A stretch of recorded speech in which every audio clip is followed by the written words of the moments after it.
to Bookish this or that. First question is, how many books are too many books for a series? I'd say this is a bit of an ambiguous question because it all depends on if I can get into a series or not, how much I'm enjoying it. If I'm enjoying it, I never want it to end, so there isn't really a limit. But I think general rule of thumb is between 7 and 10 books, I'd say, for a series is a little too much. Anything above 10 books for a series, I think, is a bit ridiculous. Having said that, if it's one of my favourite series of all times, I'd probably stretch that to 20 books. Question 2 is, how do you feel about cliffhangers?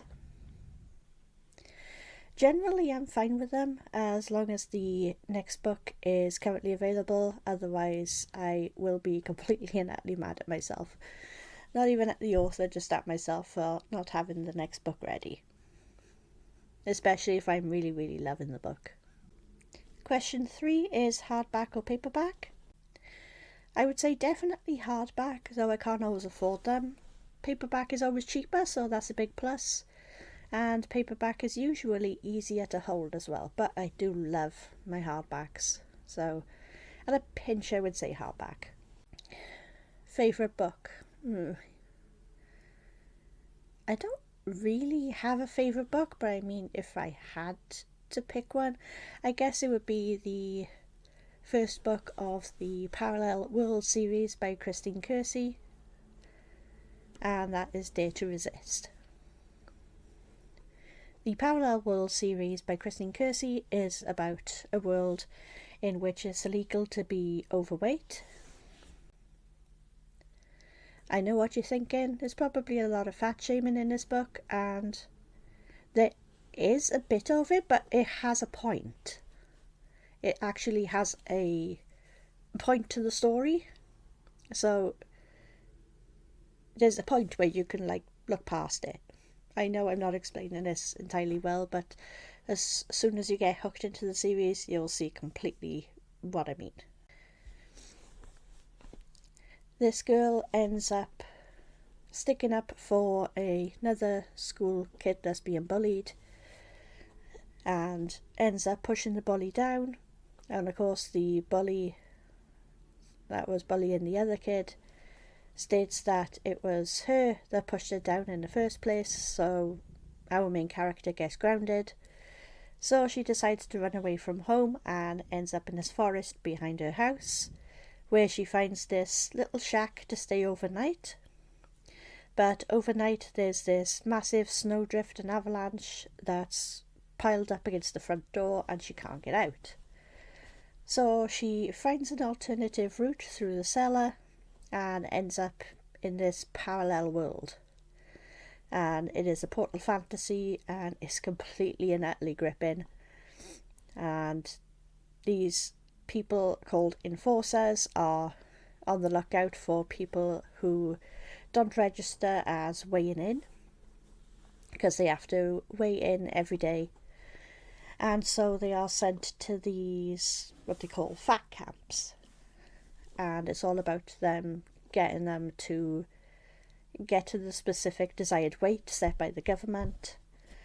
And it's political, it's a portal fantasy, but it's a YA, and it's really tangible and you can easily get into it no matter who you are, and I think that's the massive appeal that this book has. Question 5 is least favourite book. I don't have a least favourite book. I tend to really DNF and then just forget about them. Of course, the Fibre Fog does tend to help with that. I mean, I don't hold it against the books. I mean, if they're not for me, they're not for me. I don't necessarily despise any book. I just think it's not for me and I move on. Love triangles, yes or no? I mean, it's not a trope that I tend to gravitate towards, but I wouldn't say no to it depending on the circumstance of the book. Question 7 is the most recent book that you couldn't finish. Honestly, I'm not entirely sure. I think it was Spells for Forgetting by Adrienne Young. I mean, I just couldn't gel with that book whatsoever. So I think that's the last one that I DNF'd, but I can't say for sure if it was or not. But it's definitely the last one that I remember anyway. Question 8 is a book that you're currently reading. I only have one book I'm currently reading at the moment, and that's Into the Drowning Deep by Mira Grant. This is following two sisters called Anna and Tori. Anna has gone on to this ship in order to do some research about the ocean, and something attacks the ship and they never hear from them again or the ship. Tori has grown up always loving the sea and goes and does this bunch of research in order to try and do some scientific research into finding out what actually happened to her sister. She finally convinces the documentary series that Anna, her sister, went with in order to make another excursion, and she goes to find out what actually happened to her sister all those years ago. I'm not that far into it. I think I'm about 68 pages into it at the moment. I wouldn't say I'm enjoying it, but I'm definitely intrigued. And at the moment I'd say it's between a 3 and a 4 star.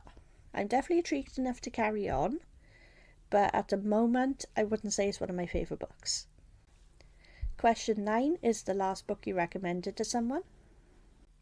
Not counting my recommendations videos that I generally recommend to the public, I'd say on a one-to-one basis it's probably to my best friend Robbie, and that was for Teen Killers Club by Lily Sparks.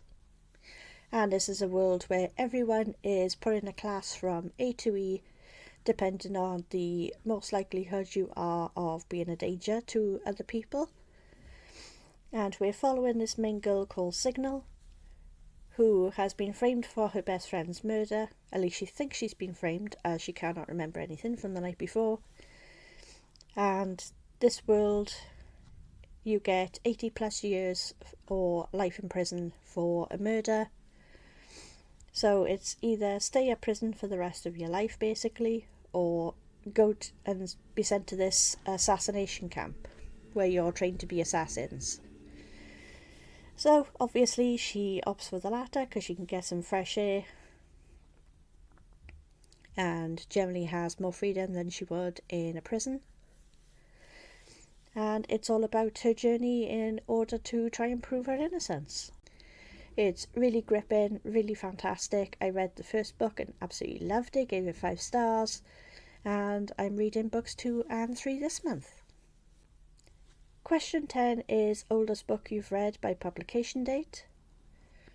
Now, I believe this means the oldest by publication date that you've read on your TBR, and I'd have to say that's probably Matilda by Roald Dahl. I mean, that's one that's generally stuck with me, apart from obviously the Read With Me nursery books, but I cannot remember any titles of those for the life of me. The earliest one I can possibly remember, at least reading on my own, is Roald Dahl, Matilda. And obviously I fell absolutely head over heels in love with that book. It is one of my favourite books of all time, and it made me who I am today. It definitely ignited my love for books. And obviously that book was published in 1988. Question 11 is newest book you've read by publication date. I would say this is probably The Best Sleepover in the World by Jacqueline Wilson, which released just about a month ago now. And this is the sequel to Sleepovers by Jacqueline Wilson. And I adore this book. It's a bunch of girls who call themselves the Alphabet Gang, who have the initials A, B, C, D and E starting with for their first names, and they all try and have the best sleepover in the world. And it's really cute, really quick little novella, less than 150 pages, and this is the full novelisation sequel that is after that. It has disability rep of one of the main character's sisters having cerebral palsy, and I just love it. It's really wholesome, really cute, and I adore Jacqueline Wilson's work. Question 12 is favourite author.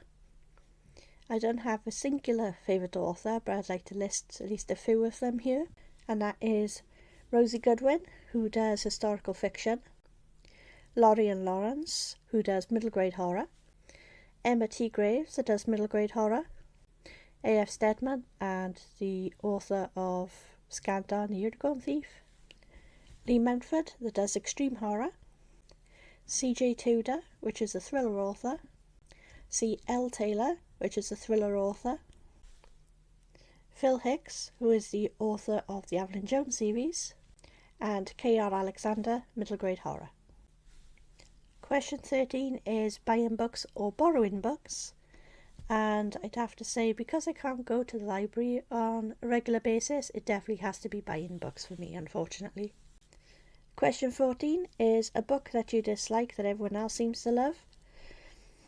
This is going to be an unpopular opinion, but The Invisible Life of Addie LaRue by V. Schwab. For some reason, I just DNF it in the same place every single time. I'm completely fine with Addie's perspective, but as soon as it goes on to the male interest in the story, I just check out. I just cannot get on with the character one little bit, so unfortunately that was a DNF for me. Bookmarks or dog ear pages of a book? Definitely bookmarks. I mean, I don't mind what anyone else does with their own copies, but I have to keep my copies as pristine as possible, so bookmarks it has to be. Question 16 is a book you can always reread.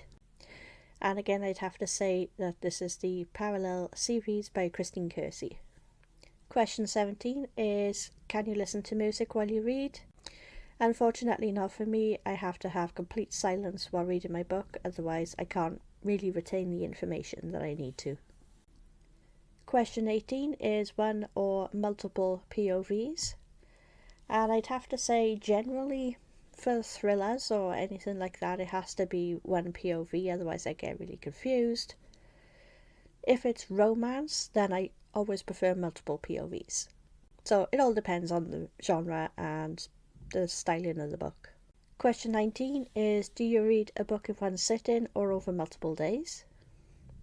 And I'd say generally for this, it all depends on the length of the novel and how easy it is to read. It generally tends to be over multiple days because I do tend to go for the longer books. But if it's for a readathon, I need some quick reads, then always the shorter books. And finally, question 20. What is a book you've read mainly for the cover? I'd have to say this is probably Greenwald by Parry Thompson. And I'm going to show a little bit of the cover here. As you can see, I have the special edition as well, so those sprayed edges are absolutely stunning. I also have the coloured map as well, which I find really unusual in books, and it just screams stunning to me. I still haven't read this book, unfortunately, but I do plan on getting to this before the end of the year.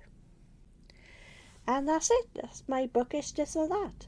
Please let me know if you're going to be playing along so I can check your videos out. Would you like to answer the questions for your own answers below? Are there any books that you'd recommend to me? Would you do anything differently? Please let me know. And if you've liked this video, please like and subscribe, and I'll chat to you in the next one. Bye.